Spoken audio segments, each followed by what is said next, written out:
அனைத்து வருங்கால ஆசிரியர் பெருமக்களுக்கு வணக்கம். ஏற்கனவே சொன்ன மாதிரி இந்த வீடியோ வந்து பார்த்தீங்கன்னா டிஇடி ஆசிரியர் தகுதி தேர்வு தாள் 2க்கு உண்டான 4th யூனிட்டுக்கு உண்டான டாபிக் வைஸ் கொஷின்ஸில் 100 கொஷின்ஸில் இது 2வது பார்ட். இந்த பார்ட்லேயும் பார்த்தீங்கன்னா ஒரு 50 கொஷின் இருக்குது. இதோட வந்து பார்த்தீங்கன்னா 4th யூனிட் முடிஞ்சது. இந்த 4th யூனிட்டில் இந்த செகண்ட் பார்ட்டில் இருக்க கொஷின்ஸ் பார்ப்போம், ஒரு 50 கொஷின்ஸை. இதில் உங்களுக்கு ஏதாவது ஒரு சஜஷன் அப்படி இல்லைனா ஃபீட்பேக் இருக்குன்னா கண்டிப்பாக நீங்கள் சொல்லலாம். டைரெக்டாக இப்போ கொஷின் பார்ப்போம். இதில் கொஷின், இந்த வீடியோட கொஷின் என்ன அப்படின்னு பார்த்தீங்கன்னா, தாண்டேயின் ஆயத்த விதி எதை குறிக்கிறது அப்படின்னு பார்த்தீங்கன்னா, ஒருவர் கற்க தயாராக இருக்கும்போது கற்றல் மிகவும் பயனுள்ளதாக இருக்கும். ஒருவர் வந்து படிக்கிறதுக்கு வந்து கற்க தயாராக இருக்கும் பொழுது அது கற்றலோட விளைவானது மிகவும் பயனுள்ளதாக இருக்கும். இது law of readiness. Learning is most effective when one is ready to learn. தாண்டேயின் பயிற்சி விதி எதை குறிக்கிறது? பயிற்சி செய்வதன் மூலம் கற்றல் வலுப்பெறும், பயிற்சி செய்யாவிட்டால் பலவீனம் அடையும். இதுதான் வந்து பார்த்திங்கன்னா பயிற்சி விதியோட ஒரு கூற்று, தாண்டேயோட கூற்று. Learning is strengthen by practice and weaken by disuse. தாண்டேயின் விளைவு விதி லா ஆஃப் எஃபெக்ட் எதை குறிக்கிறது? மகிழ்ச்சியான விளைவுகளை கொண்டாட பதில்கள் மீண்டும் நிகழ வாய்ப்புள்ளது. அதே சமயம் சங்கடமான விளைவுகளை கொண்ட பதில்கள் மிகவும் நிகழ வாய்ப்பு குறைவு. இதான் தாண்டேயோட விளைவு விதி. மகிழ்ச்சியான விளைவுகளை கொண்ட பதில்கள் மீண்டும் அது நிகழ வாய்ப்பு இருக்கும். அதேமாதிரி பார்த்திங்கன்னா சங்கடமான விளைவுகள் கொண்ட பதில்கள் மீண்டும் நிகழ வாய்ப்பு குறைவாக இருப்பதால் law of effect.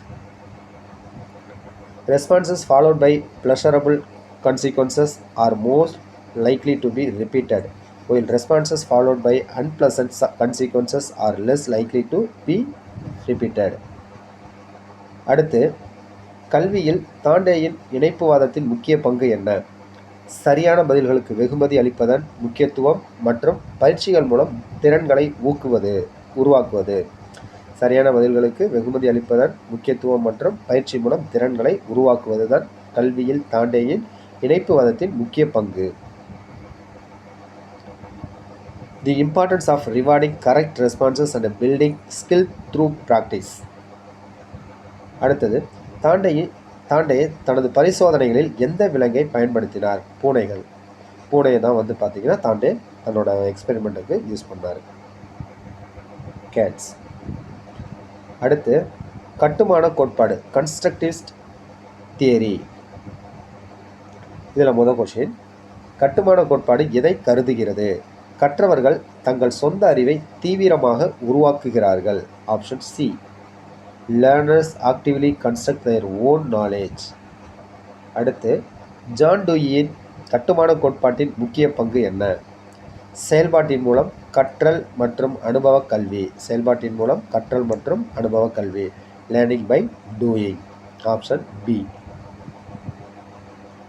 Learning by doing and experimental education. Dewey கூற்றுப்படி கல்வி என்பது என்ன அப்படின்னு பார்த்தீங்கன்னா, வாழ்க்கையின் ஒரு பகுதி, எதிர்காலத்திற்கான தயாரிப்பு அல்ல. Part of life itself, not preparation for future living. Option B. அடுத்து, ஜான் டூயின் கோட்பாட்டின்படி ஆசிரியரின் பங்கு என்ன? வழிகாட்டி மற்றும் கற்றல் அனுபவங்களை எளிதாக்குபவர். Facilitator and guide for learning experiences. கட்டுமான கோட்பாடு எதை ஊக்குவிக்கிறது? கூட்டுறவு கற்றல் மற்றும் சிக்கல் தீர்க்கும் செயல்முறைகள். Collaborative learning and problem solving. Option B. அடுத்து, மாணவர்கள் தங்களுக்கு அர்த்தமுள்ள அறிவை உருவாக்க உதவுவதற்கு ஒரு ஆசிரியர் என்ன செய்ய வேண்டும் என்று கட்டுமான கோட்பாடு அறிவுறுத்துகிறது? செயல்பாடுகள், திட்டங்கள் மற்றும் விவாதங்களை ஏற்பாடு செய்வது. Option B. Organise activities, projects and discussions.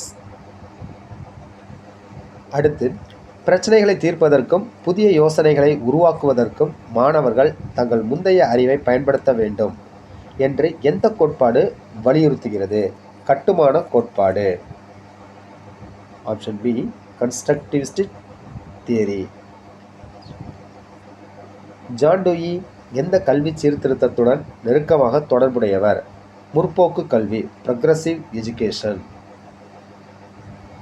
கற்றலில் சூழலின் முக்கியத்துவத்தை எந்த கோட்பாடு வலியுறுத்துகிறது? கட்டுமான கோட்பாடு கன்ஸ்ட்ரக்டிவிஸ்ட் தியரி. உண்மையான உலக பிரச்சனைகள் மற்றும் திட்டங்களில் ஈடுபடுவதன் மூலம் கற்றல் சிறப்பாக நடக்கும் என்று எந்த கோட்பாடு பரிந்துரைக்கிறது? கட்டுமானவாதம் கன்ஸ்ட்ரக்டிவிசம். அடுத்து மனிதநேய கோட்பாடு ஹியூமனிஸ்டிக் தியரி. கார்ல் ரோஜர்ஸ் எந்த கற்றல் கோட்பாடுடன் தொடர்புடையவர்? மனிதநேய கோட்பாடு. இந்த மனிதநேய கோட்பாடுடன் தொடர்புடையவர் Carl Rogers. Option D humanistic theory. மனிதநேய கோட்பாட்டின் முக்கிய கவனம் என்ன? சுய நிறைவு, தனிப்பட்ட வளர்ச்சி மற்றும் சுய திசை கற்றல். Option C self actualisation, personal growth and self directed learning. மனிதநேய கோட்பாட்டின்படி ஒரு குழந்தையின் கற்றலில் மிகவும் முக்கியமான காரணி எது? குழந்தையின் சுய கருத்து மற்றும் உந்துதல்.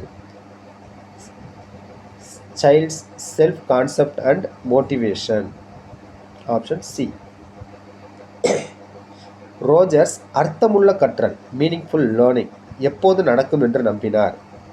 கற்றல் தனிப்பட்ட முறையில் தொடர்புடையதாகவும் சுய திருப்பதாகவும் இருக்கும்போது.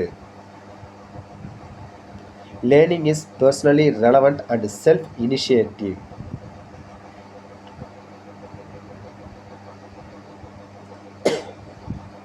கல்வியில் மனிதநேய கோட்பாட்டின் முக்கிய பங்கு என்ன? மாணவர்களை புரிந்து கொள்ளவும் ஏற்றுக்கொள்ளவும் ஒரு பாதுகாப்பான மற்றும் ஆதரவான சூழலை உருவாக்குவது. Option B. To create safe and supportive environment where students feel understood and accepted. அடுத்து மனிதநேய அணுகுமுறையில் ஆசிரியரின் பங்கு என்ன? எளிதாக்குபவர் மற்றும் ஆதரிப்பவர். Facilitator and supporter. அடுத்து நிபந்தனையற்ற நேர்மறை எண்ணம் அன்கண்டிஷனல் பாசிட்டிவ் ரிகார்ட் என்ற கருத்து எதனுடன் தொடர்புடையது? Curl Rogers. Option C. மாணவர்களின் உணர்வுகள் மற்றும் கண்ணோட்டங்களை முழுமையாக புரிந்து கொள்வது மற்றும் ஏற்றுக்கொள்வது எதை குறிக்கிறது? பச்சாதாபம் எம்பத்தி. மாணவர்கள் தங்கள் முழு திறனையும் அடைய அனுமதிக்கும் கற்றல் சூழலை உருவாக்குவது எந்த கோட்பாட்டின் குறிக்கோள்? மனிதநேய கோட்பாடு. மாணவர்கள் தங்கள் முழு திறனையும் அடைய அனுமதிக்கும் கற்றல் சூழல் இவற்றை உருவாக்குவது எந்த கோட்பாட்டின் குறிக்கோள் அப்படின்னு பார்த்தீங்கன்னா மனிதநேய கோட்பாடு ஹியூமனிஸ்டிக் தியரி. மனிதநேய கோட்பாட்டின்படி ஒரு மாணவர் தனது சொந்த கற்றலுக்கு பொறுப்பேற்க வேண்டும் என்பதற்கு ஒரு உதாரணம் என்ன அப்படின்னு பார்த்தீங்கன்னா ஆப்ஷன் சி தனது சொந்த கற்றல் இலக்குகளை அமைப்பது மற்றும் தனது ஆர்வங்களை தொடர்வது. Option C setting their own learning goals and pursuing their interest. அடுத்தது பொது கற்றல் கோட்பாடுகள் மற்றும் கல்வி பங்கு general learning theories and educational implications. கற்றலின் சமூக அறிவாற்றல் சோஷியல் காக்னிட்டிவ் தியரி. சமூக அறிவாற்றல் கோட்பாடு எதை வலியுறுத்துகிறது? அவதானிப்பு கற்றல் மற்றும் சுய கட்டுப்பாடு. Option B observational learning and self regulation. அடுத்தது வளர்ச்சிக்கு மிக நெருக்கமான மண்டலம் zone of proximal development ZPD zone of proximal development என்ற கருத்து எதனுடன் தொடர்புடையது? வைகாட்ஸ்கி. Option C Vygotsky. ஒரு மாணவரின் கற்றலை மேம்படுத்துவதற்கு ஸ்கேஃபோல்டிங் என்றால் என்ன? மாணவர்களுக்கு புதிய திறன்களை பெற உதவும் தற்காலிக ஆதரவு. ஸ்கேஃபோல்டிங் அப்படிங்கிறது மாணவர்கள் புதிய திறன்களை பெற உதவும் ஒரு தற்காலிக ஆதரவு, ஒரு temporary support given to students to help them to acquire new skills. அடுத்து ஒரு குழந்தையின் கற்றலில் கலாச்சாரம் மற்றும் சமூக தொடர்புகளின் முக்கியத்துவத்தை எந்த கோட்பாடு வலியுறுத்துகிறது?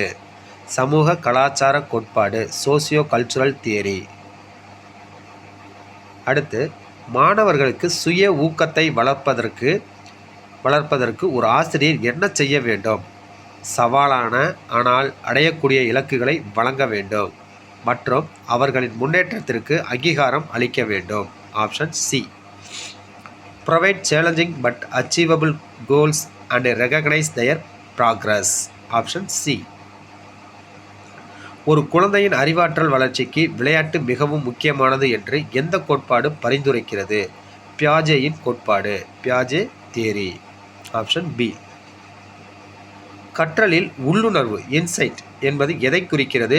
திடீரென ஒரு சிக்கலுக்கு தீர்வை கண்டுபிடிப்பது. Suddenly discovering the solution to a problem. அடுத்து, பள்ளியில் கற்றலை மேம்படுத்துவதற்கு ஆசிரியர்கள் மாணவர்களுக்கு மாஸ்டரி லேர்னிங் வாய்ப்புகளை வழங்க வேண்டும் என்று எந்த கோட்பாடு பரிந்துரை செய்கிறது? நடத்தை கோட்பாடுகள், மீள்பார்வை மற்றும் பயிற்சி, behaviourist theories through review and practice.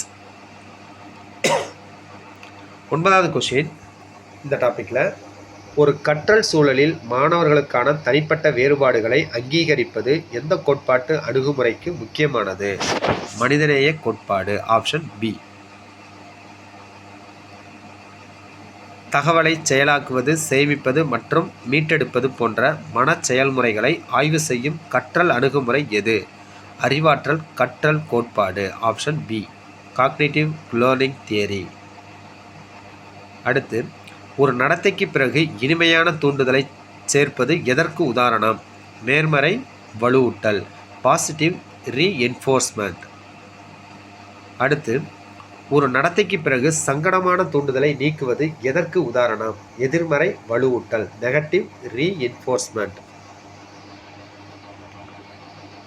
அடுத்து, மாணவர்களுக்கு ஒரு பாதுகாப்பான, ஏற்றுக்கொள்ளும் மற்றும் நம்பிக்கையான சூழலை வழங்குவதன் மூலம் ஒரு ஆசிரியர் எந்த கற்றல் கோட்பாட்டை பயன்படுத்துகிறார்?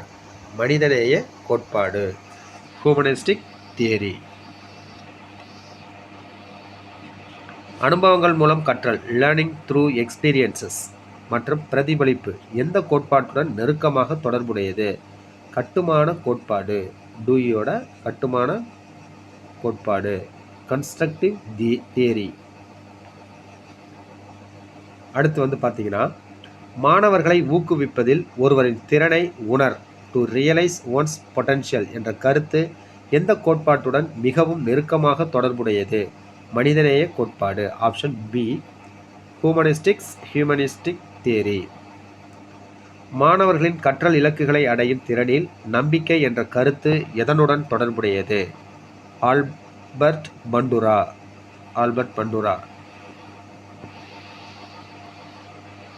வலுவூட்டல் அட்டவணைகளின் ஆய்வு எந்த கோட்பாடுடன் தொடர்புடையது? வலுவூட்டல் அட்டவணைகளின் ஆய்வானது எந்த கோட்பாடுடன் தொடர்புடையது அப்படின்னு பார்த்தீங்கன்னா, ஆப்பரண்ட் கண்டிஷனிங். Option B. அடுத்து, சிக்கலை தீர்க்கும் திறன் மற்றும் உயர் சிந்தனை திறன்களை வளர்ப்பதில் கவனம் செலுத்தும் கற்றல் அணுகுமுறை எது? அறிவாற்றல் மற்றும் கட்டுமான கோட்பாடு. Option B. Cognitive and constructivist theory. அடுத்து, மாஸ்லோவின் படிநிலை தேவைகளின் கோட்பாட்டில் மரியாதை தேவைகள், எஸ்டீம் நீட்ஸ் என்பது எதை குறிக்கின்றன? சுய மதிப்பு, சாதனை மற்றும் அங்கீகாரம், self worth, achievement and recognition. அடுத்து, ஒரு ஆசிரியர் தனது கற்பித்தலில் கண்டறியும் கற்றலை, டிஸ்கவரி லேர்னிங் பயன்படுத்தினால் அவர் எந்த கோட்பாட்டிற்கு ஏற்ப செயல்படுகிறார்? கட்டுமானவாதம். Option B. கன்ஸ்ட்ரக்டிவிசம். கற்றலின் பார்வை கற்றல் என்ற கருத்து எதனுடன் தொடர்புடையது? ஆல்பர்ட் பண்டுரா, சமூக அறிவாற்றல் கோட்பாடு. Option D. Albert Bandura, social cognitive theory. அடுத்து, அடிப்படை தேவைகள் பூர்த்தி செய்யப்படாத வரை உயர்நிலை தேவைகளை அடைய முடியாது என்று எந்த கோட்பாடு பரிந்துரை செய்கிறது? மாஸ்லோவின் படிநிலை தேவைகளின் கோட்பாடு, மாஸ்லோஸ் ஹியரார்ச்சி ஆஃப் நீட்ஸ். கற்றலில் ஊக்குவிப்பு இன்சென்டிவ் என்பது எதை குறிக்கிறது? ஒரு குறிப்பிட்ட நடத்தையை ஏற்படுத்தும் வெளிப்புற வெகுமதி அல்லது தூண்டுதல். An external reward or stimulus that motivates a particular behavior. அடுத்த கொஸ்டின், பள்ளியில் மாணவர்கள் செயல்பாட்டின் மூலம் கற்றல் லேர்னிங் பை டூயிங் மற்றும் சிக்கல் தீர்க்கும் ப்ராப்ளம் சால்விங் அணுகுமுறைகளில் ஈடுபட வேண்டும் என்று எந்த கோட்பாடு வலியுறுத்துகிறது?